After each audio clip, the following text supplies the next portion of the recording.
Welcome back to my Montessori series, where I am transitioning from regular life into a Montessori lifestyle. The last episode was focused on my toddler's room and some mental hurdles. Going into the Montessori life has been more challenging than I thought it would be. In this second episode, we're going to be focusing on introducing practical life as well as fixing our kitchen to be more Montessori friendly. I'm focusing on how I made my toddler's snack station where he has access to food if he wants it, as well as his drawer that has his plates and forks and everything. I'll show you kind of the before and after of that, along with just some tools that we use in our kitchen to make it more accessible for him.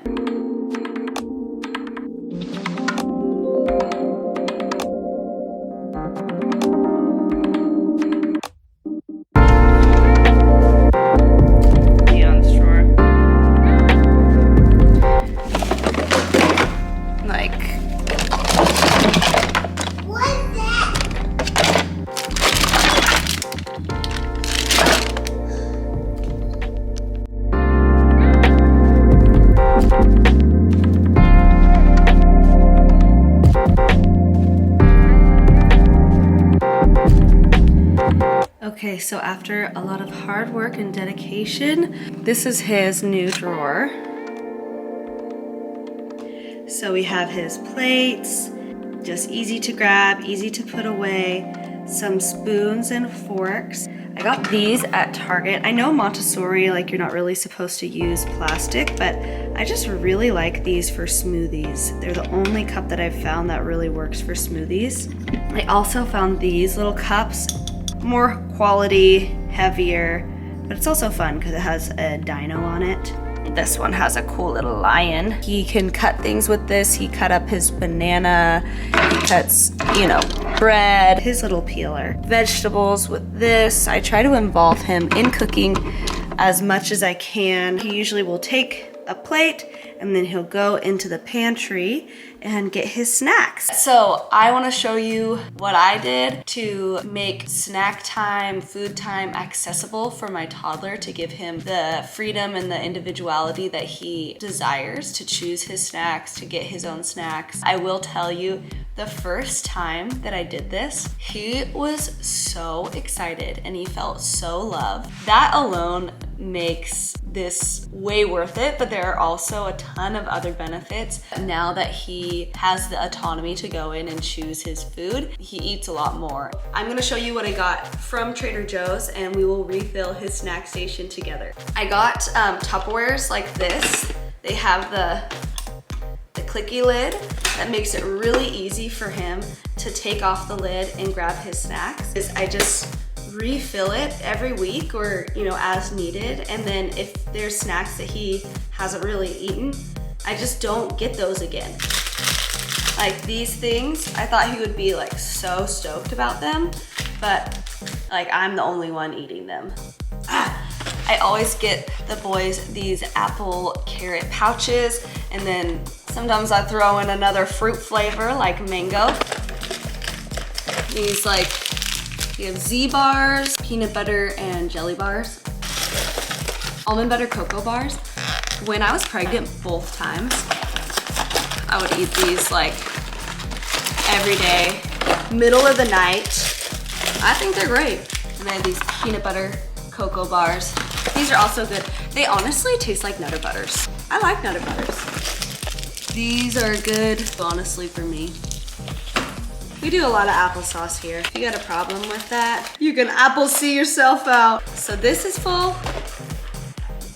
Wow, satisfying. We'll move on to bigger and better things. Love that.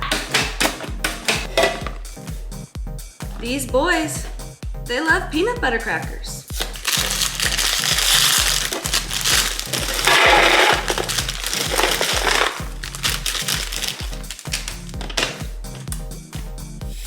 Next, Leon is super into yogurt-covered pretzels.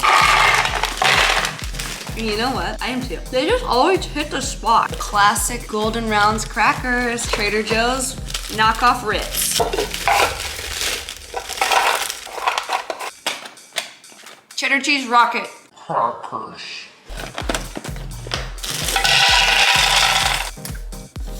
Almond butter filled pretzels and peanut butter filled pretzels. And then these are left over from last week. We have pirate booty with the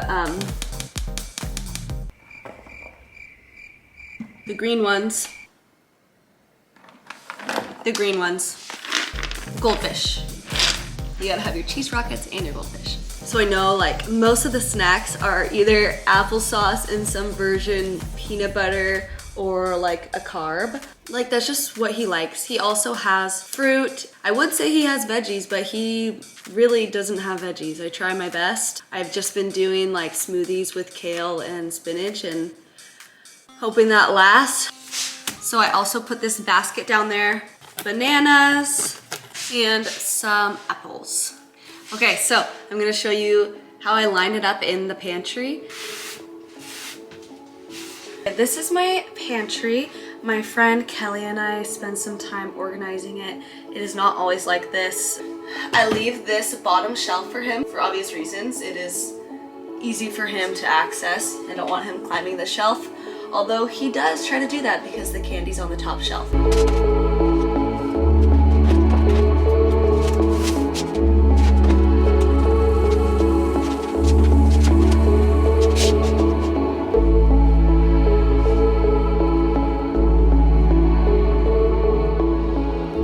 Literally just filled this up. We are going to try this out this week. It's a little water jug for him to come and fill up his own water. I put this bucket underneath for obvious reasons.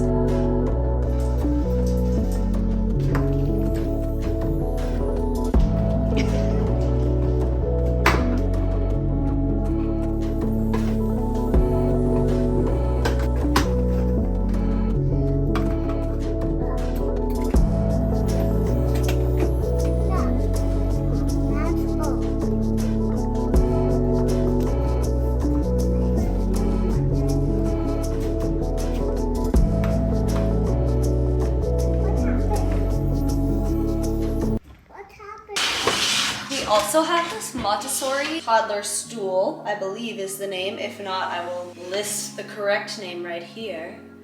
But we have had this for a while now, probably since he was about 20 months. It's awesome. He will push it anywhere where he wants to reach. He'll stand up here and eat his meals, pull it over to the dishwasher and, you know, kind of play in the water, wash the dishes. This gives him the ability to move around and reach things in our kitchen. This is just another item in our kitchen that makes it more functional.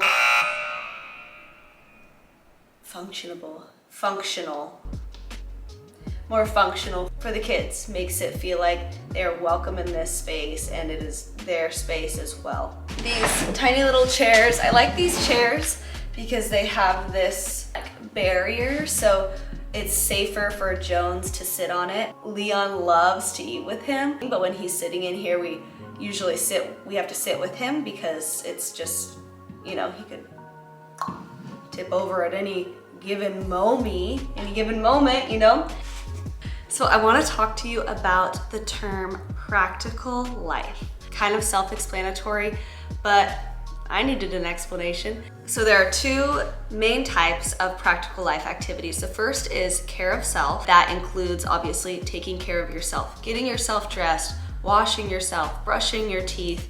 That whole realm is a practical life activity. And then on the other hand, there is care of the environment. So taking care of your home, being a good steward of your material things, helping clean, helping do laundry, putting things away, washing dishes, watering the plants, helping garden, picking up toys. Create an environment of respect for your home and stewardship for your home is a huge part of Montessori. So the hardest part about practical life for me, changing my mindset, is the observation part. As an adult, it is so easy for us to jump in and correct and want to make it perfect. For us, the goal is to have a clean house. But for toddlers, the process is the goal. They enjoy the process. He's enjoying, you know, spraying down the counter and frantically wiping things down, even if it isn't necessarily making it as clean or as perfect as it would have been when I did it.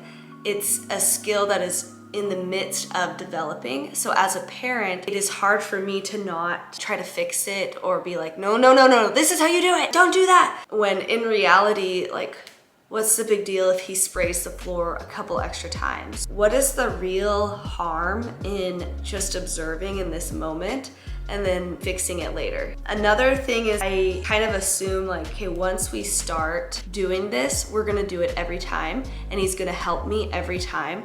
And that's just not the case. I can't like force him to clean the kitchen. He's 3. The third challenge is definitely making time. We have a pretty busy schedule. It takes longer to make time to do these practical life skills. Making structured time, trying to learn to go slow and enjoy the process, it has definitely been a challenge, but it has been such a delight to my soul to slow down and like try to be present. Thank you so much for watching this. I really appreciate every single one of you who is here. It takes a lot of effort to put together these videos, but I truly love it and I appreciate every person that watches. If you have any questions, please leave them below. Any comments, suggestions. If you have a correction, you can share it, that's fine. I hope to see you back in the next one.